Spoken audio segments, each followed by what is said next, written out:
भारतीय हिंदी ज्ञान में आप सभी लोगों का स्वागत है।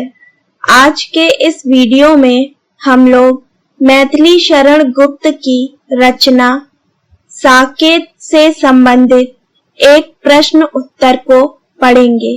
तो चलिए पढ़ना शुरू करते हैं। साकेत एक महाकाव्य है और इसके लेखक हैं मैथिली शरण गुप्त। आज हम लोग इस प्रश्न को पढ़ेंगे। साकेत महाकाव्य की कथा वस्तु लिखिए, या साकेत महाकाव्य के कथानक का सार अपने शब्दों में लिखिए। ये प्रश्न है, या तो आपसे इस तरीके से पूछा जाएगा या फिर आपसे इस तरीके से पूछा जाएगा। तो चलिए अब हम लोग इसके उत्तर को पढ़ते हैं। राष्ट्र कवि मैथिली शरण गुप्त जी द्वारा रचित साकेत आधुनिक युग का प्रमुख महाकाव्य है। साकेत में कुल 12 सर्ग हैं। मैथिली शरण गुप्त द्वारा रचित साकेत हिंदी भाषा का गौरव ग्रंथ है। यह खड़ी बोली का प्रथम महाकाव्य है। साकेत राम कथा पर आधारित एक महाकाव्य है, जहां एक ओर साकेत की कथा वस्तु पौराणिक है, इसी के साथ ही विख्यात भी है। गुप्त जी को मंगला प्रसाद पारितोषिक का सम्मान भी मिला है। गुप्त जी ने राम कथा का गायन करने के साथ साथ वहां के प्रकृति एवं स्थलों का वर्णन सुंदर ढंग से प्रस्तुत किया है। साकेत में कुल 12 सर्ग हैं। साकेत की कथा वस्तु का सर्ग के अनुसार वर्णन निम्नलिखित है। तो देखिए, साकेत में कुल 12 सर्ग हैं। अब हम लोग इन सर्ग को एक एक करके पढ़ेंगे। मैथिली शरण गुप्त जी ने इन सर्ग में जो जो बताया है वो सब हम लोग पढ़ेंगे। तो देखिए, सबसे पहले हम लोग पढ़ेंगे प्रथम सर्ग के बारे में।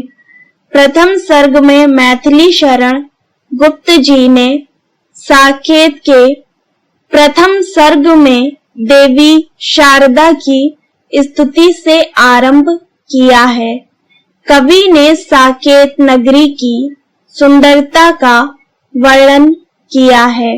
यह नगरी अवनी की अमरावती है।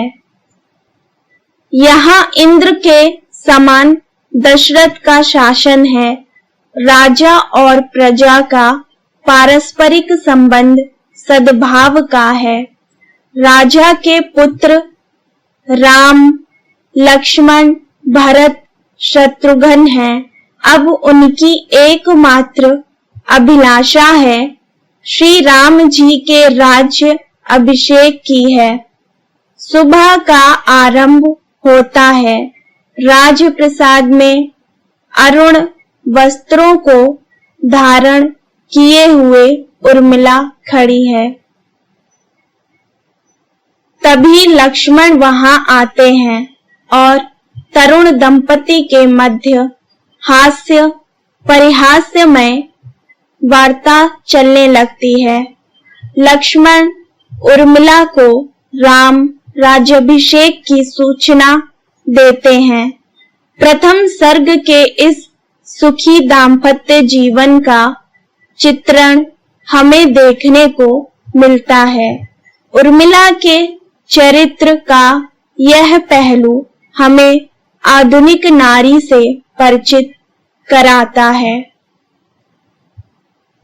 प्राचीन काव्य नायिकाएं जीवन का हास्य विनोद भी एक सीमा के भीतर रहता था, जबकि आधुनिक युग की नारी इस दृष्टि से बहुत आगे बढ़ चुकी है। प्रथम सर्ग में उर्मिला का यह रूप साकेत की विशेषता है। अब हम लोग पढ़ेंगे साकेत का द्वितीय सर्ग। साकेत के द्वितीय सर्ग में मैथिली शरण गुप्त जी ने जो वर्णन किया है उसको हम लोग पढ़ेंगे।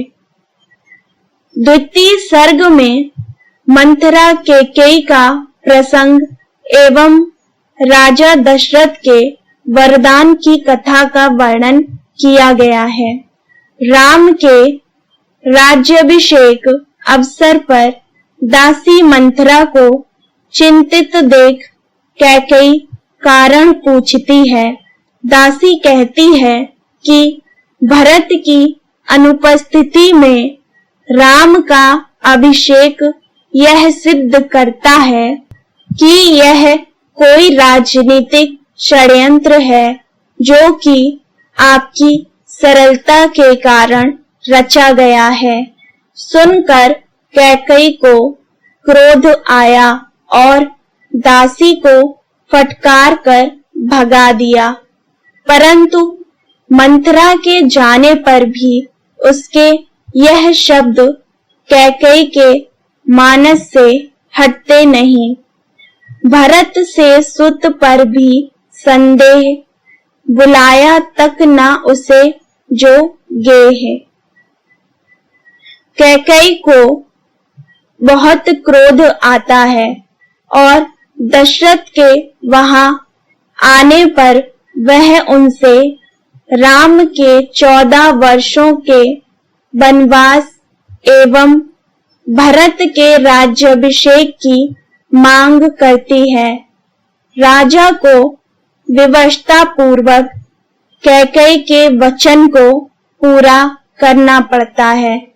इसी परिस्थिति में रात्रि व्यतीत होती है। अब हम लोग पढ़ेंगे साकेत का तृतीय सर्ग।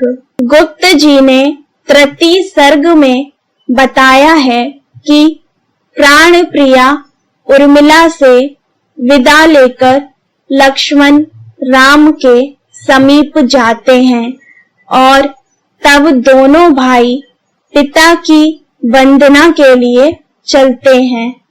दशरथ की उस समय अत्यंत शोचनीय दशा थी। वे बड़े परिश्रम और प्रयास के उपरांत ही संपूर्ण घटना की सूचना दे पाते हैं। राम तो सब कुछ सहज भाव से स्वीकार कर लेते हैं, परंतु लक्ष्मण क्रोधाग्नि से प्रज्वलित हो उठते हैं।